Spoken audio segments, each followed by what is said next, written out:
사실은 젤렌스키는 만들어진 인물입니다. 젤렌스키의 정확한 정체가 뭐냐에 대해서는 아직도 많은 논의가 있습니다. 피할 수 있는 전쟁이었죠. 종교를 탄압하고 언론을 탄압하고 정치를 탄압한 거죠. 독재자의 모든 요건을 갖추고 있죠. 젤렌스키라는 인물이 한국에는 자세하게 알려지지 않은 것 같습니다. 어떤 인물인가요? 사실은 젤렌스키는 만들어진 인물입니다. 젤렌스키의 정확한 정체가 뭐냐에 대해서는 아직도 많은 논의가 있습니다. 이 사람 유태인이 맞느냐 아니냐부터 시작해가지고 사실은 유태인이 아니죠. 이 사람 유태인이 아닙니다. 유태인은 인종의 문제가 아니고요. 종교의 문제거든요. 그래서 이제 유태교를 믿냐 안 믿냐인데 이 사람 부인이 기독교거든요. 그래서 기독교 자기 아들, 딸, 자녀들도 전부 다 기독교식으로 침례를 받았습니다. 그런데 대통령이 되고 나서 이제 자기가 또 유태인이라 그래요. 이스라엘에서 유태인으로 취급 안 하거든요. 그러니까 실제로 그 유태인 인종이 문제이고 종교의 문제이기 때문에 유태인인지 아닌지는 사실은 부모가 유태인인 가정에서 태어난 거는 분명한데 그렇고요. 이 사람이 러시아밖에 사용하지 못한다는 것을 사람들이 잘 모르고 있더라고요. 이 사람을 우크라이나 말을 할 줄 몰랐던 사람이에요. 그래서 39살에 대통령 출마하면서 우크라이나어를 배워가지고 했죠. 그래서 우크라이나 뉘앙스가 이렇게 당기는 그런 대화는 못합니다. 말은 잘 하지만은 정말 진하게 이야기할 때 써야 될 그런 표현은 잘 익숙하지 않죠. 일단 젤렌스키는 만들어진 인물로 보고 있고요. 글로벌리스트들이 인물을 리크루트할 때 특징이 뭔가 하니까 굉장히 무능한 사람을 대표로 세워요. 대표로 바이든, 해리스, 숄츠, 폰데라이언, 베어복 이런 사람들이 자기 분야도 잘 모르는 사람들이거든요. 그래서 이제 아젠다를 쉽게 다룰 수 있게 하는 거죠. 그리고 정치에 무관한 사람을 등장시켜가지고 이렇게 되면 딥스테이트가 좌지우지하기가 쉽죠. 젤렌스키는 실제로 전쟁 종식을 그때 돈바스 내전이 일어나고 있었는데 이 종식을 공약으로 70%율의 지지로 대통령이 당선되었어요. 이 사람이 러시아계고 전쟁을 종식하겠다 하니까 사람들이 돈바스 내전을 그때 당시 2019년도니까 한 5년 정도 계속하고 있다가 지쳐가지고 뽑아줬죠. 그런데 바로 네오나치의 협박을 받고 굴종을 합니다. 이 사람이 네오나치다 주장도 있고 아니라는 주장도 있습니다. 그래서 이 부분은 전문적으로 들어가야 되기 때문에 따지기가 쉽지 않고요. 뭐 그런 주장이 있다는 것 정도만 아시기 바랍니다. 그리고 젤렌스키 정도의 인물이 강력하게 독재하는 건 불가능합니다. 자기가 뭐 코미디언 출신으로 정치 조직이 있는 것도 아니고 근데 이게 지금 하고 있는 걸 강력하게 권력을 행사하고 있거든요. 자기 의지인지 아닌지를 모릅니다. 많은 사람들이 뒤에서 극우 나치가 조정하고 있다고 생각하고 있습니다. 서방 언론에서 민주주의의 수호자로 묘사되고 있습니다. 근데 여러분들이 아실지 모르지만은 드미트리 야로시라는 사람이 있습니다. 이 사람은 이제 우크라이나의 극우인 라이트 섹터의 대표를 했고요. 대중적인 인기는 없습니다. 이 사람이 대통령의 선거에 한번 나와가지고 1몇 프로 당선돼가지고 11위하고 끝났어요. 근데 굉장히 극단적인 행위를 하고 2014년도 유로마이단 쿠데타 일선에서 이렇게 행동을 했던 행동대장입니다. 극단적인 행위로 권력을 장악하고 대중적인 인기는 없는 권력 장악을 굉장히 악랄하게 이렇게 하고 있는데 이 사람이 젤렌스키가 대통령 취임한 지 일주일째 되는 날에 언론 인터뷰한 게 있습니다. 지금도 그 언론 인터뷰 기사가 그 웹사이트에 떠 있습니다. 찾아보시면 알 겁니다. 신임 대통령 젤렌스키가 우크라이나를 배신하면 자리뿐 아니라 생명을 잃을 것이다. 대통령 된 사람은 이런 이야기를 했던 사람이죠. 그래서 여기서 누가 주인인지 뻔하죠. 젤렌스키가 뭐 네가 어떻게 해서 선거에서 당선됐을지 모르지만 실제로 여기 주인은 따로 있다는 거죠. 그런 식으로 이야기를 하고 있습니다. 그래서 젤렌스키는 조종되는 인물이다 이렇게 보셔야지 젤렌스키가 뭐가 대단히 있다고 생각하시면 잘못 보고 계신 겁니다. 러우 전쟁은 정말 피할 수 없는 전쟁이었을까요? 피할 수 있는 전쟁이었죠. 피할 수 있는 전쟁인데 이 그림을 한번 보시면은 러시아 우크라이나의 전쟁의 설계자라 해서 제가 제 블로그나 다른 데서 이게 여러 번 보여드리는 건데요. 여기에 있는 그림들은 전부 사진의 크기가 영향력의 크기를 제가 의도적으로 나타낸 건데 여기에서 제가 이전부터 드미트로 야로시를 이렇게 지목을 했습니다. 그래가지고 빨간 사각형 안에 있는 저 인물인데요. 저 사람이 실제로 움직이고 있는 거고 저 사람은 빅토리아 놀랜드의 명령을 받아서 움직이는 거고 다른 사람 각자 맡은 데서 하는 거. 여기 보시면은 빅토리아 놀랜드하고 여러분들이 아시겠지만은 미국의 전쟁연구소 ISW의 소장이 kimberly 케이건이 둘이 동서간입니다. 그래서 W가 무슨 대단한 뭐 싱크탱크고 이런 거 알지만 사실 이게 전쟁을 위해서 만든 선전기관에 해당되는 겁니다. 그래서 전쟁을 거기에 퇴역 장군들 몇 사람 모시고 나와가지고 그 사람들이 이제 언론에 나가서 전쟁에 대해서 이렇게 선전하고 이런 걸 하고 있고요. 그래서 이게 철저히 네오콘이 움직이고 있고 우크라이나는 실제로 드미트리 야로시가 움직이고 있고 젤렌스키는 거기서 무대에서 움직이는 사람이다. 이렇게 이해하시면 조금 더 사실에 가깝습니다. 그런데 2019년에 5월 달에 젤렌스키가 취임을 한 다음에 실제로 전쟁을 시작한 것은 2021년 3월 24일입니다. 저 이야기를 언론에서 하나도 비추고 있지 않거든요. 그러니까 크림과 돈바스에 대해서 수복을 결정하는 행정명령을 내렸어요.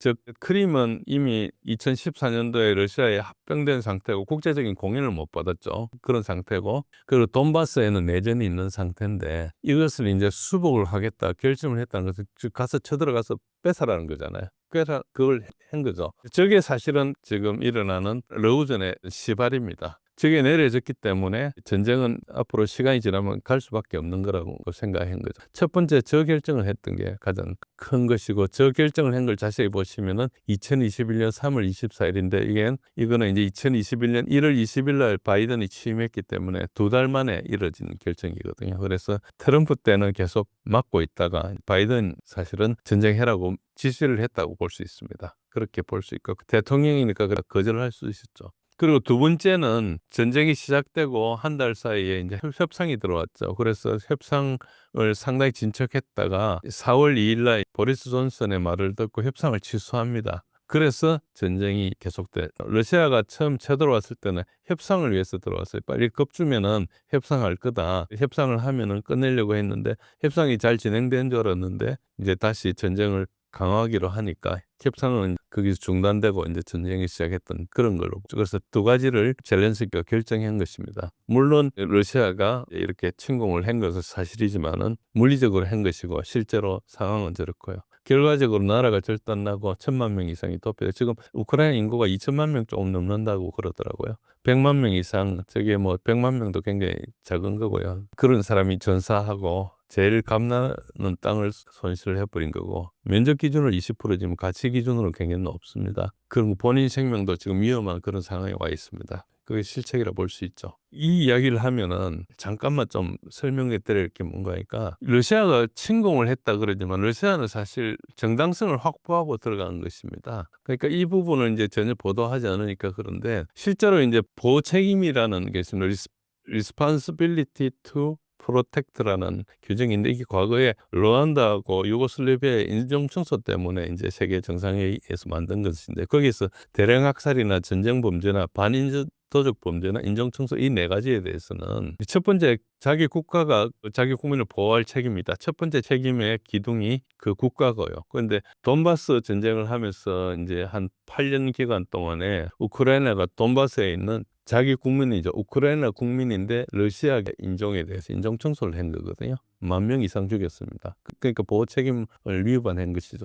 두 번째는 그 광범위한 부분에서 그 주변의 국가들이 개별 국가가 보호 책임을 다하도록 지원하고 격려해야 될 책임이 있는데 협정을 하면서 프랑스와 독일이 이걸 가입한 거죠. 근데 계속 이걸 위반하니까 이제 두 번째 기둥도 무너지고 그래서 이런 경우에는 유엔 헌장 51조에 따라서 국제사회가 집단 행동을 해야 된다. 이게 이제 보호 책임입니다. 그리고 이거에 따라서 이제 실제로 사건을 다 나열하면은 러시아가 러우전을 시작한 러시아는 특수 군사 작전이라 했거든요. 정당성과 합법성에 대해서 증명을 할 수 있는데 이것은 푸틴 자체가 법률가거든요. 그래서 이걸 다 해놓고 한 겁니다. 그래서 저런 부분이 특히 2022년 2월 16일 날, 즉 전쟁 개시하기 한 일주일 전부터 돈바스에 대한 포격 횟수가 몇십 배 증가합니다. 그전에도 뭐 한 하루에 10번, 20번 있었지만 나중에 1,400 이렇게 늘어납니다. 그래서 계속 도발한 것이죠. 그리고 그 뒤에 이제 러시아가 돈바스 자치공화국하고 루안스크 자치공화국, 도네츠크 자치공화국 그때 두 대표들 간에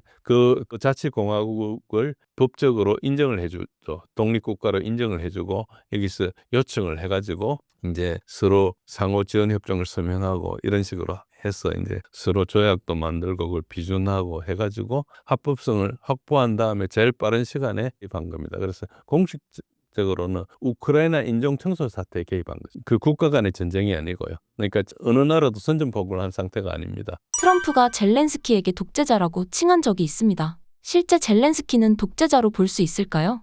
아까 설명을 드렸지만 독재자입니다. 우크라이나 전쟁이 시작되기 전에 제1야당을 폐쇄하고 당수를 투옥했습니다. 그리고 그가 가진 회사를 압수했어요. 투옥을 해버렸죠. 나중에 러시아가 전쟁을 하다가 우크라이나하고 포로 교환하면서 이 사람 빼돌리가 러시아로 가져옵니다. 이 사람은 뭐 푸틴하고 좀 친하기는 합니다. 어쨌든 그렇고. 그 야당 성향의 TV 채널 3개를 폐쇄합니다. 여기에 우크라이나에 정교가 있거든요. 정교를 폐쇄합니다. 그래서 주교도 잡아가고 뭐 이런 식으로 종교를 탄압하고 언론을 탄압하고 정치를 탄압한 거죠. 그러니까 이게 뭐 독재자의 모든 요건을 갖추고 있죠. 우리나라의 독재자라고 뭐 사람들이 이야기하는 뭐 공인은 아니지만 독재자라고 이야기하는 사람 중에 야당을 폐쇄까지 하진 않고 뭐 당수를 둔 적은 있죠. 야당을 하기야 전두환 때는 정당 활동을 금지시켰으니까 그거는 분명히 해당되고요. 그러나 종교를 폐지하지는 않았거든요. 뭐 우리 있는데 불교는 안 되고 기독교는 되고 이런 거 없었지 않습니까? 근데 분명히 정교를 폐쇄했는데 카톨릭이 정교를 탄압하는 그런 모양이 된 거죠. TV 채널 폐쇄도 언론사 통폐합이 하나 있기는 있었는데 TV 채널 폐쇄까지 있었는지 하나 있기는 있었네요. 그런 우리 독재자들이란 사람들이 했던 것보다 수위가 굉장히 높죠. 전임 포로셴코, 자기하고 지난번에 대선에서 겨루었던 포로셴코도 제재를 했습니다. 그래 그에 대항하는 사람 모두 투옥했어요. 그래 지금 우크라이나 대선이 치러지면은 대선 후보들 다 해외에서 나오게 돼 있어요. 국내에서 다 도망가고 없거든요. 뭐 될 만한 사람 잡아가니까 젤렌스키가 뭐 그랬겠어요. 그 밑에 있는 네오나치들 했겠죠. 그리고 법적으로 러시아하고 협상을 금지한 입법을 했어요. 그리고 협상하면은 잡아갑니다. 국회의원이 협상 이야기했다가 끌려 들어가가지고 투옥된 경우도 있어요. 부정부패는 하도 많아가지고 바이든 대통령이 더 이상 우리도 숨길 수 없으니까 부정부패 그만해라고 사람을 보냅니다. 그 정도로까지 심했고요.